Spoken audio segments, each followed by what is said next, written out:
High, আমি চন্দ্রা। সবাইকে জানাই শুভ সকাল। আর এদিকে আমি এখন চুলটুল বাগিয়ে নিচ্ছি।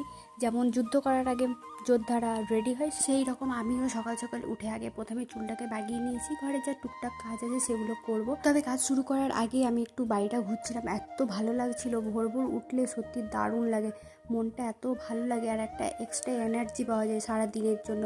যারা ভোরে উঠে তারা অবশ্যই জানো। আর হাওয়া টাওয়া খেয়ে তারপর যখন মন ভরে গেল তখন এলাম বাড়ির যে কাজগুলো আছে সেগুলো করতে। আর প্রথমেই আমি উঠে আমার ফার্স্ট কাজ হলো এই জায়গাটা গোছানো।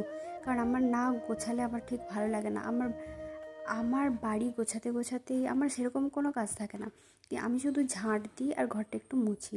এই দুটো কাজ করতে আমার এত টাইম লাগে, কারণ আমার গোছাতে গোছাতে অনেক টাইম লাগে। আর ঘর বাড়ি যত নোংরা হয়ে থাকে দেখবি তত মুডটাও অফ হয়ে থাকে, কিছু ভালো লাগে না। মনে হয় যে কি করব, সারাদিন শুধু মনে হয় শুয়ে বসে কাটিয়ে দিই। আর ঘরটা যদি পরিষ্কার থাকে মনটাও খুব সুন্দর লাগে, আর সব রকম যাই কাজ দাও করতেও ভালো লাগে।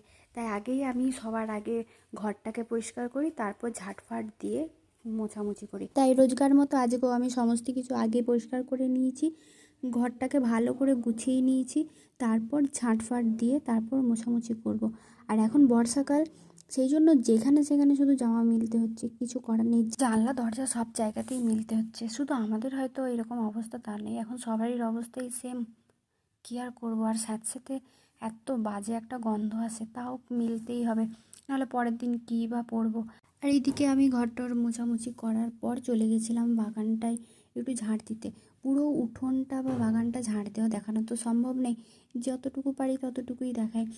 আর এত বড় বাগান থাকা সত্যি খুব প্রবলেম, পরিষ্কার করতে করতে জীবন বেরিয়ে যায়। আর আবার ঝাড় দেওয়া শেষ হতে না হতেই চলে এসেছিলো বৃষ্টি। কিছুক্ষণ বৃষ্টি হওয়ার পর মুখ টুক ধুয়ে নিয়েছি। আর এদিকে তার আগে কাপড়গুলো ভিজিয়ে রেখে দিয়েছিলাম। এখানেই সব করেছি, কারণ আবার বৃষ্টি স্টার্ট হয়ে যাচ্ছে মাঝে মাঝে।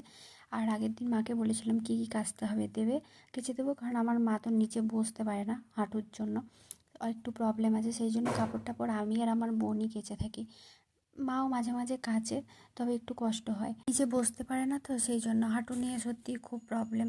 আমাদের তো এই বয়সেই পায়ে ব্যথা, মাদের তো আরোই অবস্থা খারাপ। ওগুলো কাচার পর আমি স্নান টান করে নিয়েছিলাম। আর আজকে পুজো যেহেতু মা করবে, আমি করব না, সেই জন্য আগে আমি একটু ঠাকুর প্রণাম করে আর মাজা করতে স্নান করছিল, সেই জন্য বড়াগুলো ভেজে রাখলাম, এসে মাই রান্না করবে।